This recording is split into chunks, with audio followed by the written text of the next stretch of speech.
In the wake of the two recent attacks that took place in Sydney, there has been a lot of dystopian rhetoric about toughening up legislation to prevent things like this happening again, and ensuring the safety and freedom of Australians. And of course, it's just that, rhetoric. Legislation alone cannot prevent crime. Legislation in of itself cannot make you safe. More legislation does not make one more free. It makes one more enslaved. The more legislation there is, the more restrictions on your freedom there are. However, the ALP government seem intent on never allowing a tragedy go to waste. Problem, reaction, solution. We have seen this Hegalian dialectic method play out numerous times over the last 4 years, and it always seems as if the solution to a problem was always the agenda of the government, before the problem even existed. We saw this play out during the COVID-19 saga and the Voice to Parliament referendum, and now we are seeing it play out today, in the wake of what took place in Sydney recently. And that's what I want to talk to you about today. How there is a plan to weaponise regulatory bodies and legislation, to silence conversation, punish criticism, and outlaw dissent. But also what improvements can be made for the safety of the general public. These things are always difficult.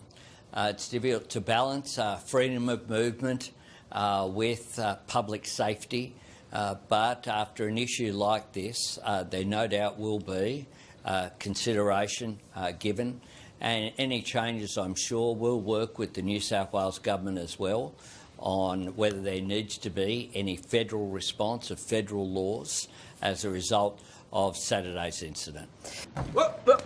It's difficult to balance freedom of movement with public safety.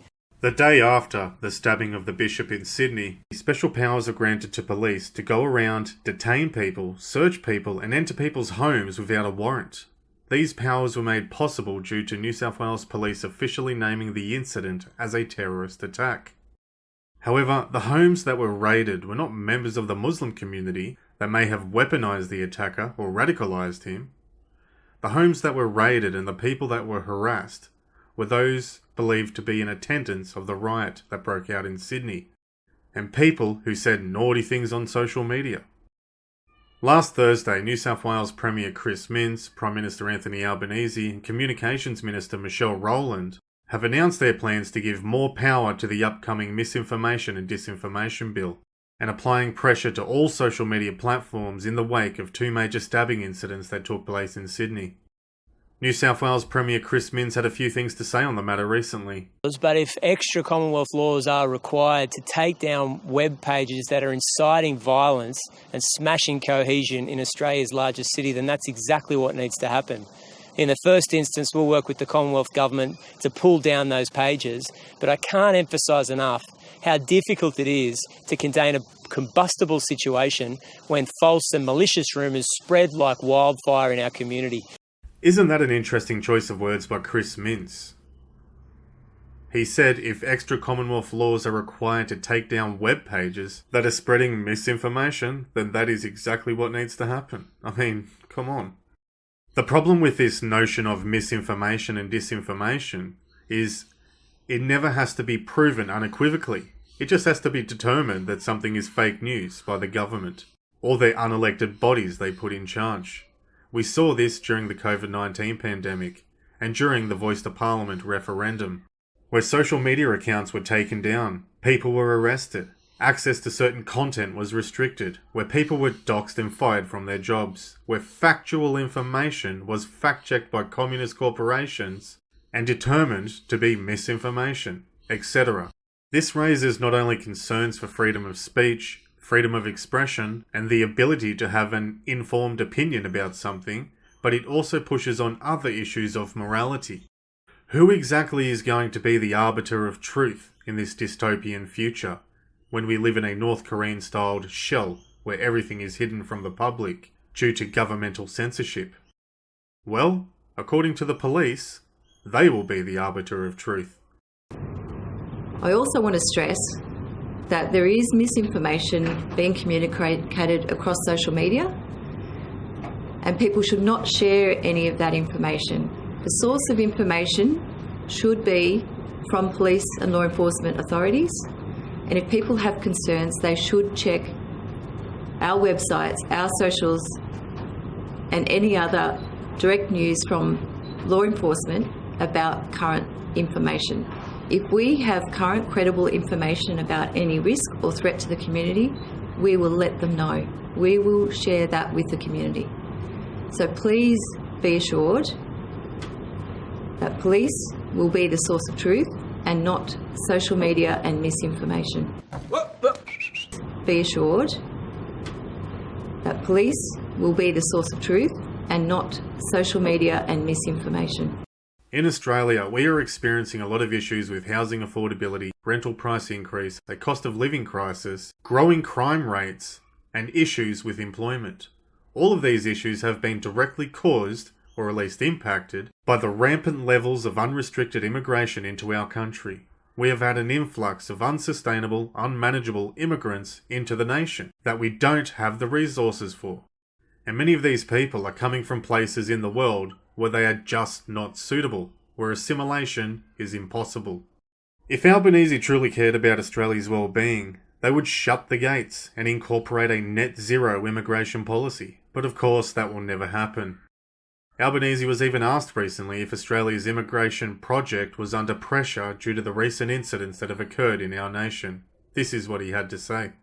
So it appears that the attack had a religious motivation. Can I ask you whether you're concerned in any way about whether the multicultural project in Australia in recent times is facing new threats or challenges, and how significant the multicultural framework review might be in addressing any of these recent problems? We have overwhelmingly a harmonious society in Australia. In my local community, people of different faiths live side by side, and that is overwhelmingly the experience of Australians. It is vital, in my view, that we continue to stress what unites us. So, rather than giving the facts, Albanese would much prefer to rely on anecdotal evidence and the use of intellectual fallacies. Oh, well, the immigrants in my community are great. That's an anecdote. Now, I don't know what community he lives in, but even if it was true, that is not the reality of the situation in Australia. Where crime rates have gone through the roof, where youth crime is rampant, where sexual assaults and stabbings have become an epidemic, and where ethnic tensions have escalated to the point where Australians no longer feel safe. A lot of immigrants that do come to Australia come on working visas due to them being an exceptionally skilled worker in an industry where they are supposedly needed. But we all know they end up getting jobs that young people or the elderly usually go for, like Uber driving, petrol station attendants, security guards, etc. Now, for those of you who don't know, during the incident that took place at Bondi Junction, a shopping centre security guard who confronted Bondi mass murderer Joel Cucci was granted a permanent resident visa by Anthony Albanese, according to the ABC, who reported on this topic. Prime Minister Anthony Albanese said Mr. Taha had showed extraordinary courage and put the safety of others before his own. Now, yes, this may have been true, but did you know the man was on a 476 visa, being sponsored as an engineer? What was he doing working as a security guard in a shopping mall? I mean, come on. While I'm grateful the man did what he could to keep people safe, it just shows how big the gaping hole is in our broken immigration program. According to Frank Salter of the British Australian community, the government have put their ambitions ahead of the well-being of the Australian people. According to an article by The Noticer, we read the following, quote, "Political leaders must accept that ethnic and religious tensions between different migrant groups in Sydney was a result of their own reckless policy of mass indiscriminate immigration." Dr. Salter condemned the act of terror and the attacks on police, saying authorities must examine why young Assyrian men turned on emergency services in the aftermath of the attack. Multiple officers were injured in the rioting and dozens of police vehicles damaged. He added that he was concerned that New South Wales Premier Chris Minz decided to curtail free speech in an effort to reduce tensions by censoring supposedly misleading social media posts. Instead, Minz should have admitted that the runaway ethnic diversity afflicting Australia's large cities is undermining social cohesion, Dr. Salter said. Anthony Albanese also commented on the stabbing and subsequent riot.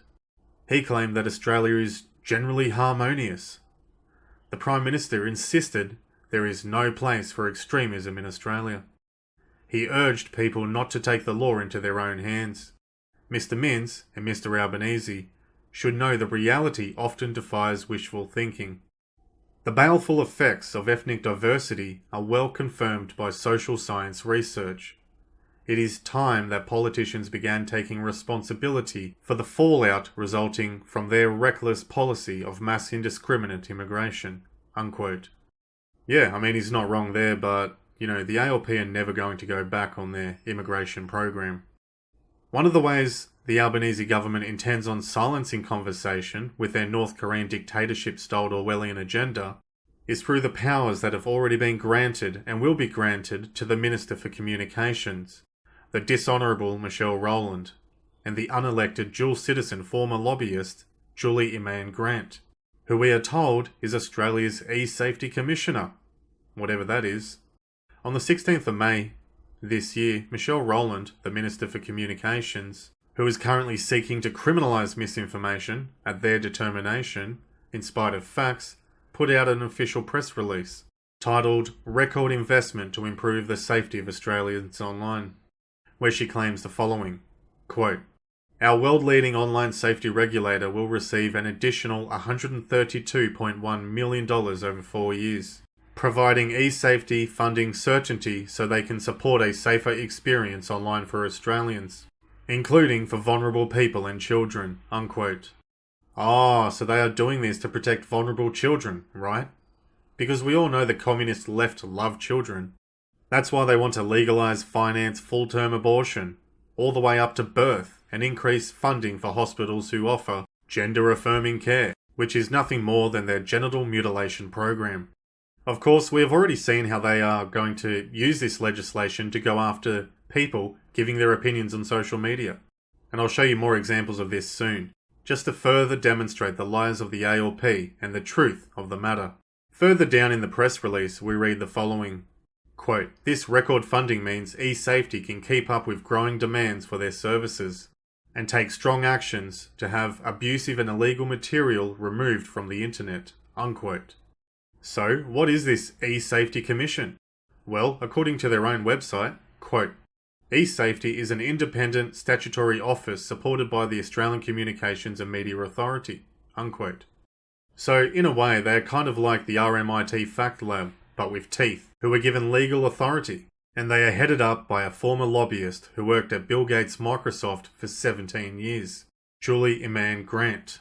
Now, for those of you who don't know, the World Economic Forum have her listed on their website as a member, where they name her as one of the WEF's Agile 50, which, according to their website, is the world's most influential leaders revolutionising government, unquote. Revolutionising government. That's an interesting choice of words, isn't it? Julie Grant participated in both the World Economic Forum's annual meetup in Davos for 2022 and 2023. It really sounds like the sort of person who you don't want controlling what people can say, post online, talk about, or even think. And maybe people are just exaggerating about this censorship stuff, right? It's not like she's trying to minimise what Australian people can see on the internet, like they do in China and North Korea, right? Let's see what Julie herself has to say on the matter. Well, we have a range of graduated powers. There could be civil proceedings and we could take them to court or we could fine them. Of course, the quantum of the fine would depend on the gravity of the noncompliance, but we can use graduated tools like link deletion notices. So if they fail to remove the content, then we can go to the search engines such as Google or Bing to really minimize the amount of content the Australians can see.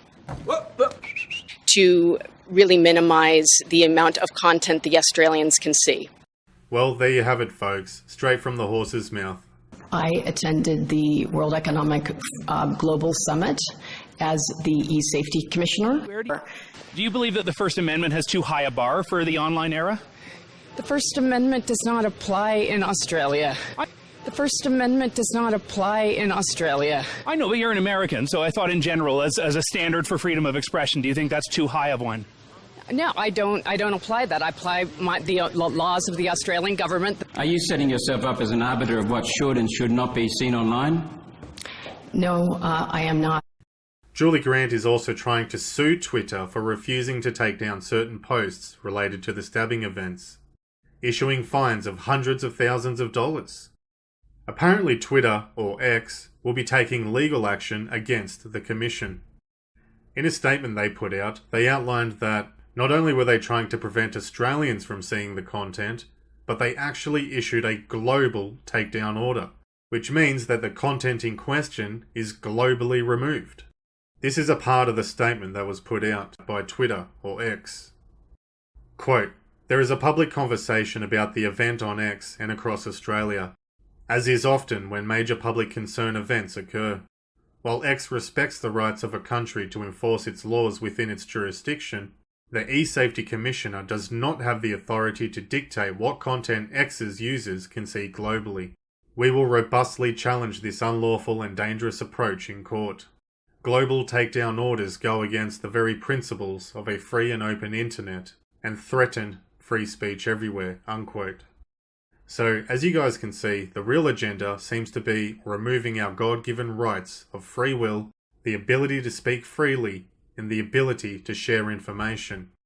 Also, one last thing on Julie Grant. According to Senator Malcolm Roberts, the E-Safety Commissioner charged Australian taxpayers $40,000 to travel to the World Economic Forum planning sessions in Davos to discuss censoring Australian free speech. So not only is she a World Economic Forum puppet, but she's charging the Australian taxpayers for it as well. Like I said at the start of the video, they never let a good tragedy go to waste. This was never about stopping people from getting stabbed. This was never about helping children. This was never about promoting public safety. The events that have taken place in the last few weeks are purely being used for the agenda of weaponizing legislation, increasing police powers, and the reach of fact-checking bodies, and to install total censorship dictatorship in Australia and jail people for their opinions. No more freedom of expression, no more real journalism, and no more informed consent. Let me know your thoughts in the comments section below. Be sure to like this video, share it around, and subscribe if you haven't. Thanks for watching.